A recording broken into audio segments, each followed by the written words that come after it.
The task ahead of Genesis is, to put it lightly, gargantuan. As well as attempting to establish itself as a fledgling luxury brand from an almost unknown basis, the G70 enters into one of the most fiercely contested global segments. The good news, though certainly for Hyundai, but also potentially for brave buyers willing to take a punt, is that the Genesis G70 appears to be a decent vehicle, based on first impressions. Under the unique sheet metal, the G70 has been developed alongside the all-new Kia Stinger that's ready to roll out of Australian showrooms this month. The two have been devised with different targets though, with the Stinger positioned as a mainstream sports sedan while the G70 is more luxury-focused. Despite styling and tuning differences, the two share key chassis components, and crucially utilize the same turbocharged 4-cylinder and V6 engines, and in-house developed 8-speed.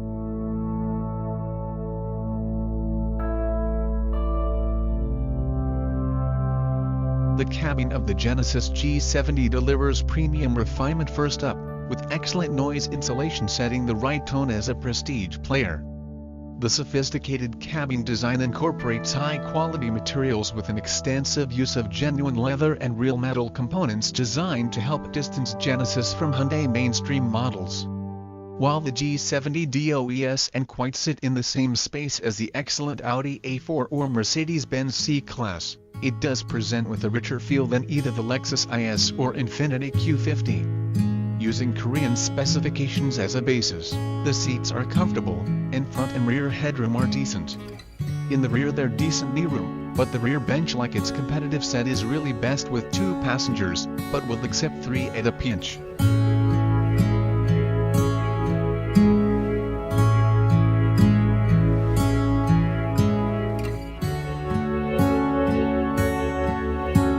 Bonnet, Australian buyers will have access to either a 2.0-litre 4-cylinder petrol engine producing 190 kilowatts and 353 Newton-meters, or 3.3-litre twin-turbo V6 with a more authoritative 272 kilowatts and 510 Newton-meters.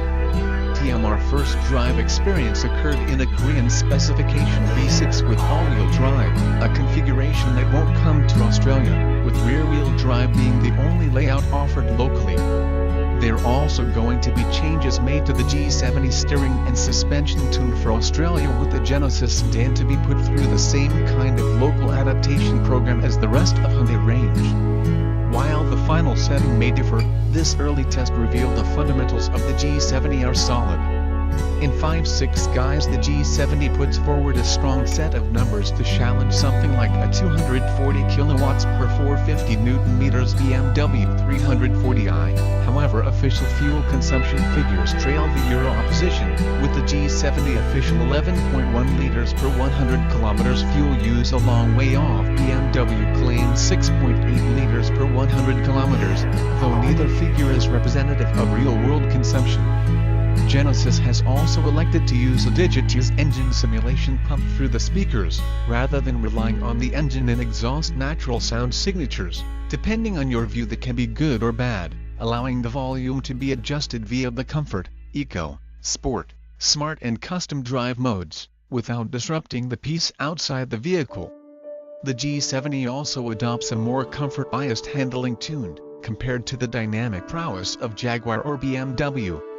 A brief blast around the undulating in-speedium circuit highlighted the shortcomings of the G70 native Korean spec suspension, but local changes may see that issue tuned out. In its current form, the G70 exhibited dull steering and plentiful body roll, but the progressive handling and impressive bump absorption at least provide a good basis for the local suspension team to start from. American buyers will be offered a economic model, again different to that coming to Australia, but with firmer suspension, rear-wheel drive and the same Michelin Pilot Sport 4 tires that Aussie models will roll on.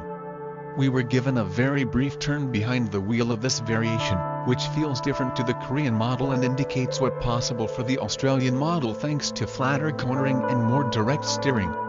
Australia will have to wait until closer to the local launch of the G70 to find out the exact lineup and specifications, but Hyundai Australia has confirmed that both 4-cylinder and V6 models will be offered locally.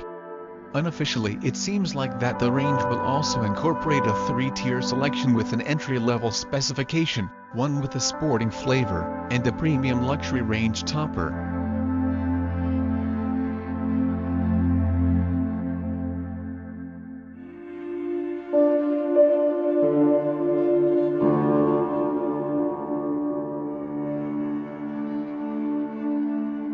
As Lexus and Infiniti have proven in the past, launching a new luxury brand is no easy feat.